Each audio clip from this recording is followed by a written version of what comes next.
इस welcome back with another video. तो आज हम बात करने वाले हैं यस बैंक शेयर के बारे में। और आपको पता है यस बैंक के रिजल्ट्स आ चुके हैं और रिजल्ट को रिव्यू करना बहुत ही ज़्यादा ज़रूरी है।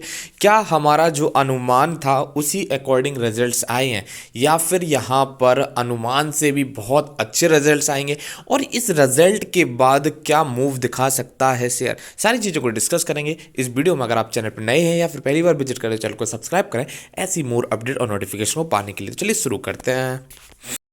हम आ चुके हैं बीएससी की साइट पर और यहाँ पर यस बैंक लिमिटेड की जो लास्ट क्लोजिंग हुई थी वो हुई थी 24 रुपये 88 पैसे पर, और यहाँ पर अप्रॉक्स 1% की तेजी देखने को मिली थी शेयर में। अब समझते हैं चीज़ों को। अगर हम बात करें 52 वीक हाई की, तो शेयर भी अपने 52 वीक हाई से नियर मतलब आसपास ही घूम रहा है, और यहाँ पे 26 रुपये 25 पैसे का 52 वीक हाई है। अब समझना ये है कि जो रिजल्ट के नंबर आए हैं, क्या ये 52 वीक हाई को ब्रेक कर देंगे या फिर यहाँ पर एक गिरावट होगी, क्योंकि वो तो नतीजे जो आए हैं उनके अकॉर्डिंग ही शेयर अब परफॉर्म करने वाला है। तो जो 52 वीक लो है वो है 14 रुपये और 52 वीक हाई है वो है 26 रुपये। मगर यहाँ पर अगर नतीजे अच्छे आए हैं तो क्या यहाँ पर ये अपने 52 वीक हाई को ब्रेक करता हुआ नज़र आ सकता है। तो इन सारी चीज़ों को समझेंगे इस वीडियो में। तो हम देख लेते हैं सबसे पहले रिजल्ट्स जो आए हैं, उन रिजल्ट्स को समझने की कोशिश करते हैं, क्या रिजल्ट्स के नंबर कहते हैं और उसका ओवरव्यू क्या है, मार्केट पे क्या इम्पैक्ट पड़ेगा। जो लोग बड़े बड़े एनालिस्ट थे जिसकी बातें कर रहे थे कि यहाँ पर जो नंबर आए हैं उनके बारे में, तो क्या उसको फुलफिल किया है। तो देखिए, आप देख सकते हैं कि ये हमारे आज 27 जनवरी और 27 जनवरी को यस बैंक के ये नतीजे आ गए। हम इस नतीजों को ही ढंग से डिस्कस करेंगे और समझेंगे कैसा रहा है यस बैंक का हमारा फाइनेंशियल रिपोर्ट जो आई है उसके बारे में। देखिए, अब देखिए जो रिपोर्ट आई है उसको थोड़ा सा अच्छी तरीके से समझने की कोशिश करेंगे। अब देखिए, यहाँ पर सबसे पहले जो हमारे नंबर्स दिए गए हैं ये हमारे इन लैख में दिए गए हैं, मगर हम इसको कन्वर्ट करके आपको करोड़ में बताएंगे। तो अब देखिए, यहाँ पर ये क्वार्टर टू क्वार्टर एंड, जो लास्ट क्वार्टर प्रीवियस क्वार्टर, ये क्वार्टर टू क्वार्टर दिया है और ये दिया है 9 मंथ एंडेड, ठीक है, और ये है ईयर एंडेड। हम डिस्कस करेंगे, हम जब भी कंपेयर करते हैं तो क्वार्टर टू क्वार्टर कंपेयर करेंगे। ये जो हमारे रिजल्ट्स आए हैं ये हमारे Q3 के रिजल्ट्स आए हैं। अब इसको कंपेयर करेंगे हम Q1 एंड Q2 के रिजल्ट से, ठीक है। आई होप आपको चीज़ें अभी तक समझ में आई होंगी, आपको रिजल्ट्स देखना भी समझ में आ जाएगा, रिजल्ट भी पता चल जाएगा कैसे हम देखते हैं। देखिए, अगर हम बात करें यहाँ पर, ये सारे हमारे पर्टिकुलर चीज़ें हैं जिसके बारे में यहाँ पर डेटा गिवन है।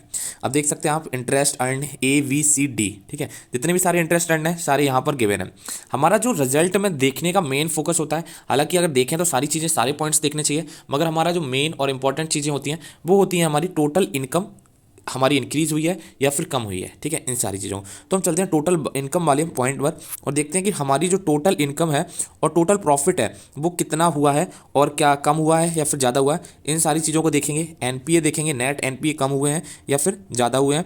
उसके बाद हम देखेंगे कि हमारा जो ग्रॉस एनपीए हैं वो किस तरीके से हुए हैं। हम चलते हैं नेट प्रॉफिट की तरफ और आप देख सकते हैं कि यहाँ पर 14 पॉइंट पे नेट प्रॉफिट यहाँ पर गिवन है, ठीक है। आप देख सकते हैं ये हमारा 14 पॉइंट है, इसको हम देखेंगे। देखिए, जो इस क्वार्टर का जो प्रॉफिट आया है वो आया है 231 करोड़, ठीक है। वहीं अगर हम लास्ट क्वार्टर की बात करें तो जो कि हमारा प्रॉफिट आया था वो आया था 225 करोड़ का, और अगर उससे लास्ट क्वार्टर की बात करें तो 51 करोड़ का हमारा मुनाफा था। तो अगर हम बात करें कि Q1 से और Q3 का कंपैरिजन करें तो काफ़ी अच्छा रिजल्ट आया है। मगर हम Q1 से क्यों कंपेयर करेंगे, हमने Q1 को ऑलरेडी Q2 से परफॉर्म कर लिया था, और अगर हम Q2 और Q3 को कंपेयर करें, यानी कि पहले आया था 225 करोड़ का, अब आया है हमारा 231 करोड़ का, यानी कि प्रॉफिट में जितनी हमारी उम्मीद थी उतना प्रॉफिट यहाँ पर नजर नहीं आ रहा है, क्योंकि अनुमान लगाया जा रहा था कि प्रॉफिट बहुत ज़्यादा जंप करेगा और बहुत अच्छा प्रॉफिट होगा, बहुत अच्छे चीज़ें होंगी। यानी 231 करोड़ का प्रॉफिट तो है, मगर अगर प्रीवियस क्वार्टर कंपैरिजन देखें तो हमें मतलब कि यहाँ पर ऐसे कह सकते हैं कि मज़ा सा नहीं आ रहा है कि बहुत अच्छा प्रॉफिट हो, तो वो चीज़ें यहाँ पर नज़र नहीं आ रही है। अब हम देखेंगे नेट एनपीए। नेट एनपीए देखना भी बहुत ज़्यादा ज़रूरी है। अब देखिए, जो एनपीए है, आपको पता है कि पहले जो एनपीए थे वो थे हमारे 1197 करोड़ और फिर हुए 1885 करोड़। अब जो है हमारे जो नेट एनपीए हैं वो यहाँ पर इंक्रीज होते हुए नजर आ रहे हैं। अगर हम लास्ट क्वार्टर से कंपेयर करें Q1 का Q2 से, तो वहाँ पर एनपीए डिक्रीज होते हुए नजर आते थे, और यहाँ पर हमारे पॉजिटिव एनपीए यानी कि एनपीए थोड़े से बढ़ते हुए नजर आए हैं। तो ये भी एक चीज़ चिंता का विषय है कि हमारे एनपीए यहाँ पर बढ़ते हुए नज़र आए हैं। तो इस चीज़ को भी हमें थोड़ा सा ध्यान में रखना चाहिए कि यहाँ पर जो नेट एनपीए हैं वो इंक्रीज़ होते हुए नज़र आ रहे हैं। ठीक है, तो ये तो हमारा हो गया किसका, जो हमारा ये रिपोर्ट थी, ये हमारी कैसी रिपोर्ट थी, अनऑडिट स्टोडल फाइनेंशियल रिजल्ट और month quarter and month ended. ठीक है, सेम इसी प्रकार यहाँ पर भी ये हमारी कौन सी है, स्टैंड अलोन सेगमेंटल रिजल्ट्स।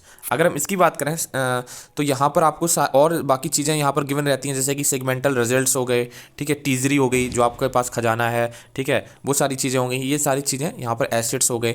तो इसको हमें इतना वो फोकस में नहीं करना होता, क्योंकि ये एक बोल सकते हैं एसेट्स की तरह वर्क करता है। हमारा जो नेट प्रॉफिट है और नेट एनपीए है उसको हम ज़्यादा ये हमारा कैपिटल एंड लाइबिलिटीज़ हैं, तो इसको नेट एसेट्स कितने हैं तो इन पे ज़्यादा फोकस नहीं होता है। फोकस होता है कि नेट प्रॉफिट कितना जनरेट हुआ है। तो जो नेट प्रॉफिट जनरेट हुआ है वो हुआ है 231 करोड़ का।